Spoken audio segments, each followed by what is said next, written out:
அனைவருக்கும் ஆத்ம வணக்கம். ஞானபிதா பாரம்பரிய மூலிகை மருத்துவத்தின் சார்பாக இப்போ நீங்கள் பார்த்துக்கிட்டு இருக்க மூலிகை சிறு தும்பை. நாங்கள் சின்ன பிள்ளையில் இந்த பூக்களை எடுத்து அப்படியே உள்ளே இருக்கிறது உரிவோம். அது தேன் நிறையா இருக்கும். நாங்கள் இது தேன் பூ அப்படின்னு சொல்லி நாங்கள் பிடுங்கி அந்த தேனை மட்டும் உறிஞ்சிட்டு பூவை கீழே போடுவோம். இப்போ நாளாவட்டத்தில் அதோடைய மருத்துவம் தெரிஞ்ச பிறகு இந்த ஏரியா பூரம் பாருங்கள், இயற்கை வளத்தில் பூத்துருக்குத சிறுதும்பை. இது பூரமே சிறுதும்பை தான். இது ஒரு அற்புதமான நிறைய மருத்துவம் தன்மை உள்ள மூலிகை. நாங்கள் காட்டில் நாங்கள் விவசாயம் பார்த்துக்கிட்டு இருக்கும்போது இப்போ வயிற்று வலி வந்துருச்சு அப்படின்னா இந்த இலையை உருவி ரெண்டு மூணு உப்புக்களை போட்டு கசக்கி அந்நேரமே குடிச்சிட்டோம்னா வயிற்று வலி எதிர்பாராத விதமாக ஒரு 2 நிமிஷத்துலேயே குணமாயிரும். இந்த வயிற்று வலி குணமாக்குறது ஒரு அற்புதமான மூலிகை இந்த தும்பை. அதே மாதிரி கை தெரியாமல் பட்டோ இல்லை கண்ணில் ஏதோ ஒரு குச்சி குத்திருச்சு அப்படின்னா இது வேறு ஒன்றும் செய்ய வேண்டாம். இந்த இலையை பிடுங்கி நல்லா மென்று ஒரு துணியில் வச்சு, அதாவது அப்படியே கண்ணில் உத்தன் கொடுக்க மாதிரி கொடுத்துட்டே இருந்தோம்னா அந்த கண் வலி அந்நேரமே சரியாயிப்போம்.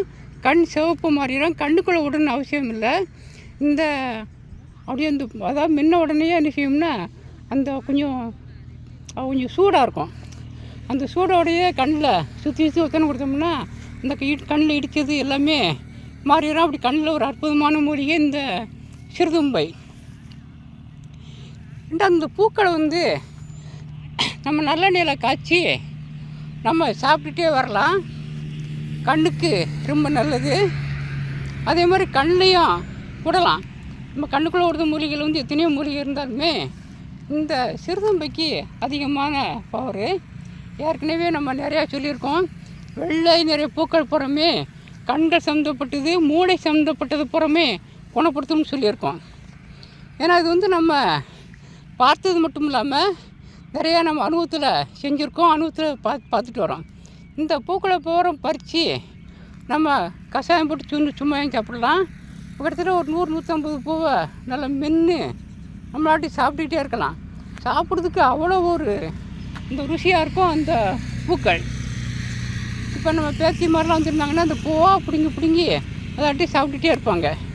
இந்த பூக்களை சாப்பிட கண்ணுக்கு நல்லது, மூளை சம்மந்தப்பட்டது பிரச்சனை புறமே நல்லது, ஞாபக சக்தியை அதிகரிக்கக்கூடியது. இந்த பூக்களுக்கு அவ்வளோ தன்மை உண்டு. இப்போ நிறையா இந்த ஏரியாவில் போகிறோம் பாருங்கள், எல்லாமே சிறுதும்பை தான். இந்த கிடைக்கும்போது இந்த பூக்களை நீ நிறையா 2 ஆள் விட்டு பறித்து வச்சுக்கிட்டு இந்த பாருங்கள், எங்களுக்கு இந்த மூலிகையுமே அந்த தூரத்தில் இருக்காங்க பாருங்கள், அங்கேருந்து பூரா பறிச்சுக்கிட்டு தான் இருக்காங்க. ஏற்கனவே சிவருந்து பிடுங்கணும். ஆவரம் பூ இந்த ஏரியாவில் நிறையா இருந்துச்சு. ஆவரம் பூ பிடுங்கணும். இப்போ இந்த பூக்களை பறிச்சுக்கிட்டு இருக்கோம். அப்படி நிறையா மருத்துவத்தன்மை உள்ளது இந்த பூ. அதாவது கண் வலிக்கு நல்லது, வயிற்று வலிக்கு உடனே சரியாகக்கூடியது, மூளையை பலப்படுத்தக்கூடியது, அப்படிப்பட்டது. அதனால் இப்போ ஏன் இந்த வீடியோலாம் சொல்லணும் அப்படின்னா, நம்ம நிறையா பேர் பார்த்திங்கன்னா இந்த பூக்களை பார்த்துக்கிட்டு அவங்களுக்கு அதோடைய மருத்துவம் தெரியாமல் பார்த்துட்டே இருப்பாங்க. ஆனால் நம்ம இந்த மருத்துவத்தை என்னென்னு சொல்லி உங்களுக்கு விரிவாக நம்ம சொல்லிட்டு வரோம். இதில் பெருந்தும்பை இருக்குது. அந்த பெருந்தும்பை நம்ம அதாவது திரி இல்லாமலேயே நம்ம எண்ணெயில் போட்டோம்னா எரியும். அது பேய்த்தும்பை அப்படின்னு பேர். அது பெருந்தும்பை அல்லது பேய்த்தும்பைன்னு பேர். அது விளக்கு வீட்டில் எரிச்சோம்னாலே அது நமக்கு வீட்டில் இருக்க கெட்ட இது பூரா விலகும். அது சிவப்பு தும்பு இருக்குது. நம்ம வீடியோவில் ஏற்கனவே போட்டிருக்கோம். செந்தும்பை செம்பை அதாவது மாற்றக்கூடியது. அது அதனுடைய ரகசியங்கள்லாம் விரிவாக நம்ம ஒவ்வொரு வீடியோவில் நம்ம தனியாக சொல்லியிருக்கோம். அதனால் செந்தும்பை, பெருந்தும்பை, இந்த சிறுதும்பை, அம்பாறு கவிழ் தும்பை மூலத்துக்கு அற்புதமான மருந்து, தங்கத்தை பஸ்பமாக்கக்கூடிய மருந்து. அதனால் தும்பையில் நிறையா இருக்குது. ஆனால் எத்தனை தும்பு இருந்தாலும் சரி மருத்துவத்துக்கு அதிகமான தன்மை உள்ளது, அதிகம் பலன் தரக்கூடியது இந்த சிறுதும்பை. இந்த பூக்களை பார்த்துக்கோங்க, எங்கே பார்த்தாலும் பிடுங்கி சும்மாவே சாப்பிடுங்க. சாப்பிட முடியல அப்படின்னா கொஞ்சம் அதாவது கொதிக்க வச்சு தீநீர் போல் குடிநீர் போல் குடிங்க. அதனால் இது ஒரு வீடியோ நம்ம நிறையா போட்டுகிட்டே வரோம். பார்த்து பலன் பெறுங்கள். நன்றி, வணக்கம்.